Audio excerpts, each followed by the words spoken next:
प्रकार के आनंद होते हैं, सुख कई प्रकार के।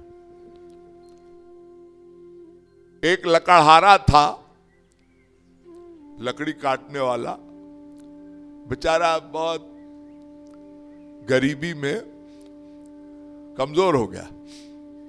जंगल में लकड़ी काट के गट्ठर लेके पटक के एक पेड़ के नीचे बिल्कुल हताश, निगेटिव नकारात्मक बुद्धि आ गई। सोचने लगा, अरे तू मौत क्यों नहीं आ जाती, धिक्कार है ऐसे जीवन को। मैं दिन रात मेहनत करता हूं, 2 रोटी भी नहीं नसीब होती और हालत फटीचर है, शरीर मेरा एकदम जीर्ण क्षीण होता जा रहा है, इससे अच्छा मैं मर ही जाऊं।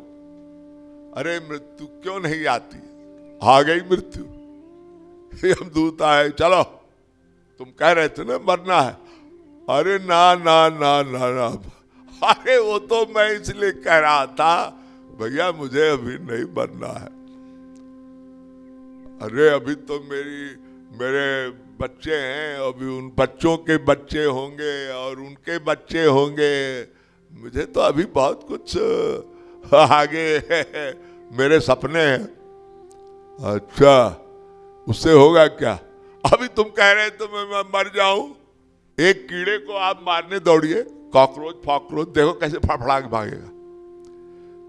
ये जीवेशना, जीने की लालसा सबको होती है।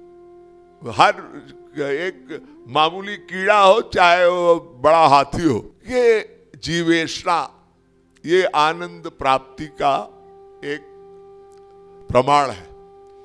दूसरा प्रमाण है स्वतंत्रता, आजाद रहना। अपनी आजादी को हम हरगिज मिटा सकते नहीं। सर कटा सकते हैं लेकिन सर झुका सकते नहीं।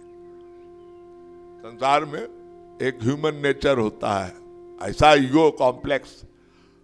हमारा बाप भी हमको अगर कोई बात कहे तो हमें बर्दाश्त नहीं, उसको भी है हम बंधन। बाप कहता बेटा यहां वहां घूमा मत करो। पिताजी आप भी कैसी बात करते हैं, लड़का अगर जवान हो जाए तो पिता को भी बहुत संभाल के व्यवहार करना पड़ता है। हाँ नहीं तो अपनी इज्जत अपने हाथ, क्योंकि हर व्यक्ति स्वतंत्र रहना चाहता है। और एक ऑब्जेक्ट और है शासन। हर व्यक्ति चाहता है कि मेरी बात माने, मेरी बात। पति पत्नी में झगड़ा क्यों होता है, पत्नी कहती मेरी बात सुनो, पति कहता है मेरी बात सुनो, और चौ चौ चौ चौ होती है घर घर में। ऊंचे चढ़ के देखा घर घर एक ही लेखा, ऐसा कॉम्प्लेक्स होता है। मेरे हिसाब सब चले, पत्नी चाहती मेरे हिसाब से, सास चाहती बहू मेरे हिसाब से चले, बहू चाहती मेरी दादागिरी चले। ह्यूमन नेचर यानी जीवेशना, शासन करना, स्वतंत्र रहना, ये सब आनंद के ही स्वरूप है, पर्याय। ये आनंद, सुख, मजा, हैप्पीनेस जो भी आप कहते हैं ना, ये सब इसी के पर्यायवाची शब्द हैं। ये नेचर क्या है, बड़े से सबसे बड़ा साइंटिस्ट आज के जमाने में जिससे हम बड़े बड़े आविष्कार हो रहे हैं, एक न्यूटन था। न्यूटन आपने सुना होगा, ग्रेविटी, गुरुत्वाकर्षण। उससे किसी ने पूछा आप इतने बड़े वैज्ञानिक, आपने इतनी बड़ी रिसर्च की, ये क्या है? उसने कहा वो ग्रेविटी नेचर है, ईश्वर है। उसने ईश्वर को माना, न्यूटन ने। उन्होंने कहा वो कोई ईश्वरीय शक्ति है, पावर, सुपर नेचुरल पावर, ईश्वर, वो भगवान है, गॉड है। ये आनंद, एक कथा है हमारे यहां, भृगु संहिता, उसमें हिस्ट्री है, हिस्ट्री। वरुण जी महाराज, वरुण आप नाम सुना होगा। उनके बेटे का नाम था, पुत्र थे भृगु जी महाराज। भृगु जी महाराज को थोड़ा बड़े हुए तो जिज्ञासा हुई, तो उन्होंने कहा कि हम गुरुकुल जाते हैं लेकिन शिक्षा गुरु तो हमारे बहुत हैं सब्जेक्टिव नॉलेज के लिए, लेकिन आध्यात्मिक गुरु की आवश्यकता होती है जीवन में, स्पिरिचुअल गॉडफादर। तो उन्होंने सोचा कि हमारे पिता ही इतने बड़े महापुरुष संत हैं, ऋषि हैं, तो उन्होंने कहा पिताजी हम आपसे दीक्षा लेना चाहते हैं। तो पहला प्रश्न किया, अधि भगो ब्रह्मेत, पिताजी हमको ये ज्ञान कराइए कि ये ईश्वर तत्व है क्या, शिव तत्व है क्या। तो वरुण जी ने कहा आप जाके साधना करो। क्या करो? ध्यान, ध्यान करो, मन को एकाग्र करके। योग में है ना चित्त वृत्ति निरोधा, संयोगो योग इत्यक्तौ जीवात्म परमात्मनो। वो निर्गुण निराकार ब्रह्म का ध्यान करने की बात कही गई। उन्होंने ध्यान किया, ध्यान किया, ध्यान किया, बड़ी रिसर्च, जैसे साइंटिस्ट लोग रिसर्च करते हैं ना, ये अरे नहीं नहीं इससे आगे और एक है, चंद्रमा पहुंच गए, अरे अरे मंगल ग्रह जाना है, अरे अरे और आगे जाना है। ऐसे ही ऋषि मुनि तपस्वी होते थे। उन्होंने तपस्या की तो उन्होंने रिसर्च की। इसका मंत्र है तस्माद्वा तस्मादात्मन आकाशः संभूता आकाशाद्वायु वायोरग्नि अग्निरापः अद्भ्यः पृथ्वी पृथिव्या औषधयः औषधिम्योन्नात् पुरुष। आकाश माने सृष्टि के पूर्व, जब सृष्टि हुई तो केवल शून्य आकाश था, कुछ नहीं था। आकाश ये ब्रह्मांड इसको बोलते हैं। आकाश में वायु का सृजन किया और वायु से अग्नि हुई, अग्नि से जल, जल से ये जो पृथ्वी में औषधियां हुई, औषधियां ये फल फूल पत्ते तमाम, और उसमें फिर अन्न हुआ, ये रोटी दाल चावल गेहूं जो खाते हो आप। इससे भगवान ब्रह्मा ने मनु से सृष्टि बनाई ना, तो तमाम जलचर खेचर ये सब जीव हुए, उसमें मानव भी हुआ एक मनु महाराज। यानी नथिंग से समथिंग बना। तो पहले वो बोलते हैं अन्नम ब्रह्मेति बजाना, ये अन्न है, इससे रजबीर की संयोग से सब बना।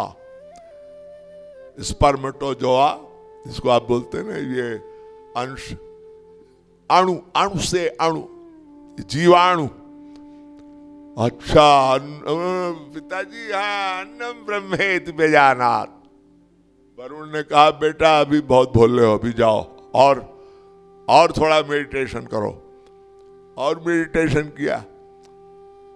हाँ पिताजी, अब रिसर्च हुई, प्राणो ब्रह्मेति बेजानात।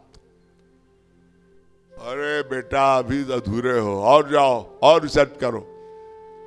हाँ पिताजी, मनो ब्रह्मेति बेजानात।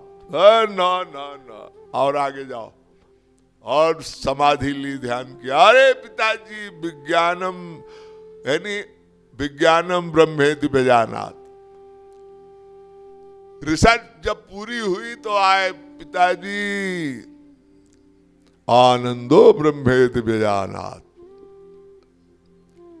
पहले बोले अन्नम ब्रह्मेति, यानी अन्नमय कोश, प्राणमय कोश, मनोमय कोश, विज्ञानमय कोश आनंदमय कोश। वरुण जी महाराज ने कहा बात बात बात बेटा, यहां पहुंच गए तुम। यानी वो आनंद, आनंदो ब्रह्मेति व्यजानात, वो आनंद ही ईश्वर है। उसको चाहे नेचर कह लो, चाहे परम सुख कह लो, ये जो आनंद है ये ही ईश्वर है बेटा, वही भगवान है। और उन्होंने पहले तो कहा, भृगु ने कहा पिताजी परिभाषा अधूरी है, जरा आप बताइए ये आनंद, ये संसार बना कैसे? तो वरुण जी ने कहा यतो वैमानि भूतानि जायन्ते येन जातानि जीवन्ति यत् प्रयत्न सविशन्ति। जिससे ये संसार प्रकट हुआ, शिव पुराण में उसका बड़ा अच्छा क्लैरिफिकेशन है। जिससे यह संसार प्रकट हुआ और जिससे ये संसार चलता है, चल रहा है, ये सृष्टि, यानी ये वो सृष्टि कर्ता और सृष्टि का नियामक नियंता वो कोई है। वो कौन है? और इसका एक संहारक भी है जिसमें लय हो जाता है। भगवान शंकर जब प्रलय करते हैं ना, त्रिनेत्र खोल देते हैं तो सब सृष्टि तहस नहस हो जाती है। ये जो बड़े बड़े परमाणु युद्ध, विश्व युद्ध हुए हैं ना, महाभारत वगैरह, द्वापर का अंत हो गया था। ये भगवान ने एक प्रकार से प्रलय की। तो यतो वैमानि भूतानि जायन्ते न जातानि जीवन्ति, जिससे सब जीवित है, ये संसार चल रहा है। जो हम सब की चेतना, श्रीमद् भागवत महापुराण में वेदव्यास जी कहते हैं भगवान कौन है? सच्चिदानंद रूपाय विश्व उत्पत्त्यादि हेतवे तापत्रय विनाशाय श्री कृष्णाय वयम नुमः सत्यम शिवम सुंदरम। वो शिव तत्व, कृष्ण तत्व एक ही है, इसमें भेद नहीं है। यही शंकर भगवान कभी कृष्ण बन जाते हैं, किसी मनवंतर, किसी सर्ग में। ये जो चतुर्युग है ना, ये 71 बार घूम आ जाए, ये 4,32,000 का कलयुग है ना, अब इसका डबल करते जाओ, और ये चारों युग 71 बार तो मनवंतर, उसके बाद सर्ग होता है। किसी युग में भगवान शंकर कृष्ण बन के आते हैं। इसीलिए कहा है सएवाहम महादेवा सएवाहम जनार्दन, मैं ही कृष्ण बन जाता हूं, भगवान सदाशिव कह रहे हैं, और मैं ही रुद्र बन के शंकर का अवतार भी लेता हूं। वो सुपर नेचुरल पावर, वो आनंद, वो भगवान। तो आनंदाध्येव खल्वानि भूतानि जायन्ते आनंदेन जातानि जीवन्ति आनंद प्रयत्न सविशन्ति। वो आनंद ही ईश्वर है।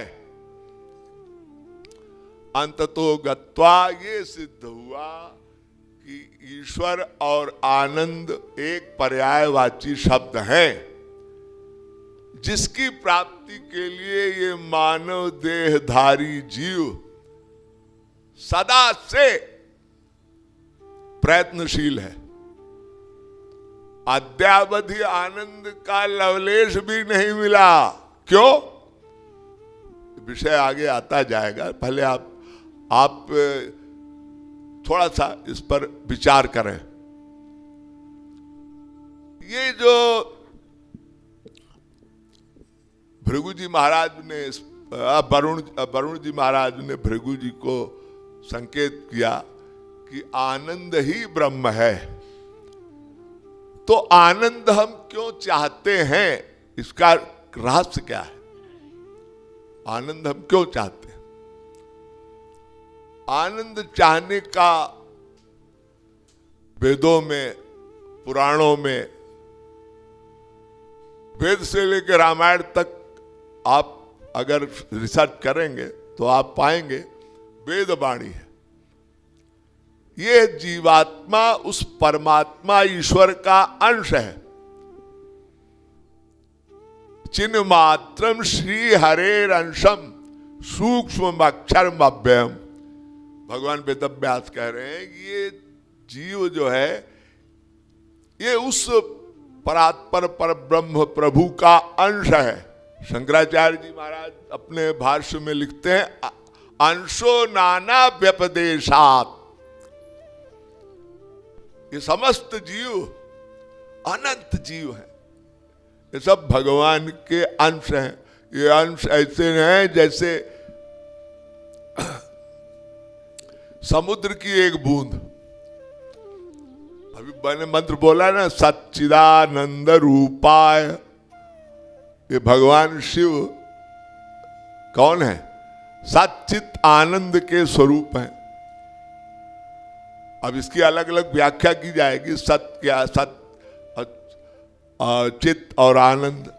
विश्व उत्पत्त्यादि हेतु है, तापत्रय विनाशाय, तीन दुखों को नाश करने वाले,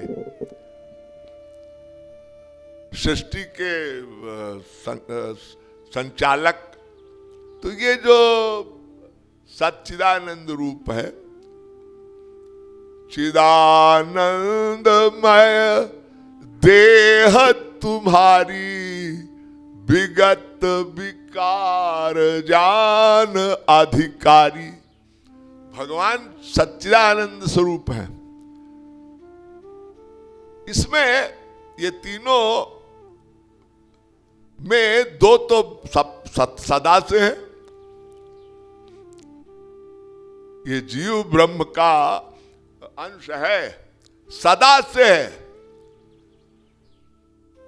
ईश्वर अंश जीव अविनाशी, चेतन अमल सहज सुख राशि। इनमें सनातनत्व है, सदा से, किसी ने किसी को बनाया नहीं। ये तीनों ब्रह्म जीव माया सदा से। अजामेकाम लोहित शुक्ल कृष्णाम वहवी सजा। अजामेकाम लोहित शुक्ल कृष्णाम वहवी प्रजा सजमाना स्वरूपा। अजोहे को जुष्माणो अनुशेते, जहां ते नाम भुक्त भोजा भोगा भजोन्यम भजोन्यम। ये सदा से है। ये तीन रंग वाली माया, सात्विक राजस तामस। ज्ञाज्ञौ द्वावजा विशनीषा वजा, भोक्ता भोग्यार्थ युक्ता, अनंतश्चात्मा विश्वरूपो ह्य कर्ता त्रयम् यदा विन्दते ब्रह्म में तत्। ये तीन, दो तत्व कहीं तीन तत्व। एतद् ज्ञेयं नित्यमेवात्म संस्थम नातः परम, वेदितव्यम हि किंचित भोक्ता भोग्यम प्रेरितारम च मत्वा। त्रिविधम ब्रह्म में तत्। ब्रह्म में तीन तत्व सदा से। एतद् ज्ञेयं नित्यमेवात्म संस्थम, एक प्रेरक ब्रह्म, एक प्रेर्य ब्रह्म।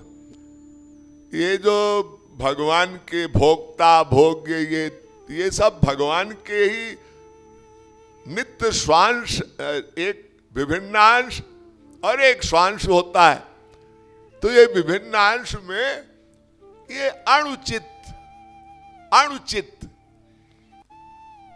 यह सर्वज्ञ सर्वविदस्य ज्ञानवान तपः। भगवान सर्वज्ञ है, जीव अल्पज्ञ है। भगवान अनंत कोटि ब्रह्मांड नायक है, जीव माया के अधीन, माया के नायक है। माया के नायक मतलब अणु, छोटे से छोटा, समुद्र की एक बूंद है।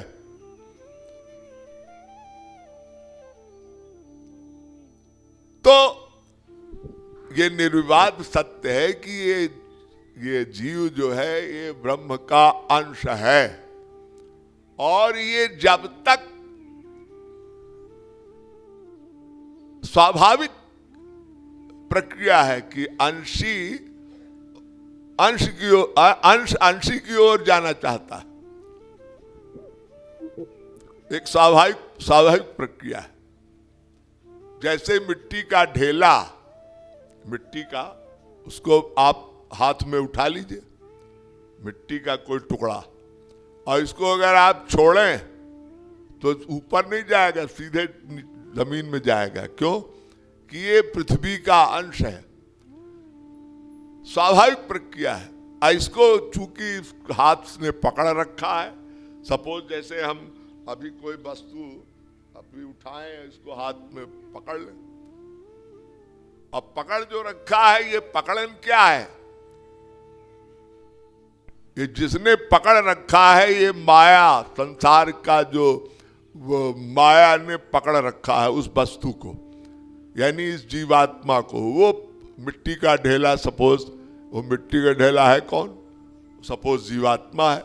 वो इस पृथ्वी रूपी अनंत उस स्वरूप, अनंत विराट रूप में वो उसका अंश उसमें मिलना चाहता है। इसको ग्रेविटी कहते हैं। वही है ईश्वरीय शक्ति। न्यूटन ने उसी को कहा था। सबसे बड़ा वैज्ञानिक न्यूटन कह रहा है यही है ग्रेविटी, इसी को ईश्वर, गुरुत्वाकर्षण शक्ति ही ईश्वर की नेचुरल, सुपर नेचुरल पावर है। राजस्थान में, हमारे इंडिया में एक मीराबाई हुई है।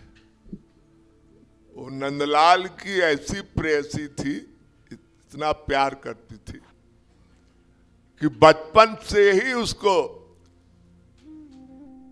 नंदलाला से, गोपाला से प्यार हो गया।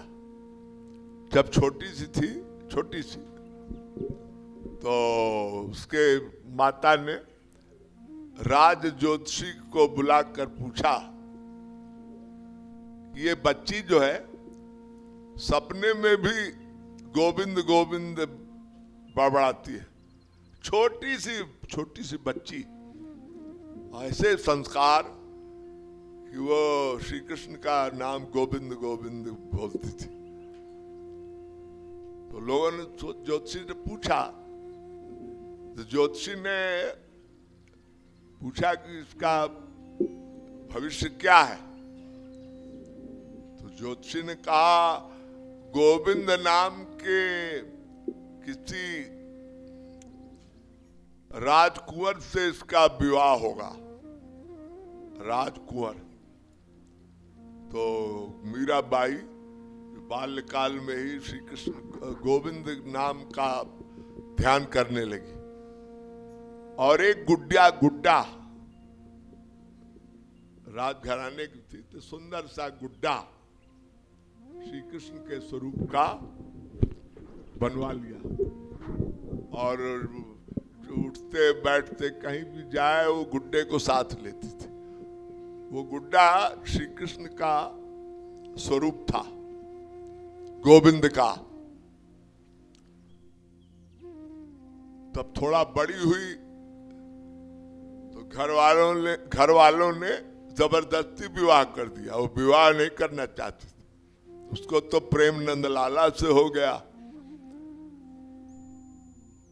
तो जब विवाह हुआ और 7 भावरे लिए जाते हैं और एक लाल लाल जोड़ा पहना दिया जाता है दुल्हन को। उसको लाल रंग का जोड़ा पहनाया गया। उस श्री कृष्ण रूपी गुड्डे को अपने आंचल में छुपा के विवाह के मंडप पर बैठ गई। और जब मंत्रोच्चारण हुआ और विवाह की जो कर्मकांड की विधि से विवाह हुआ, तो 7 भावरे ली गई।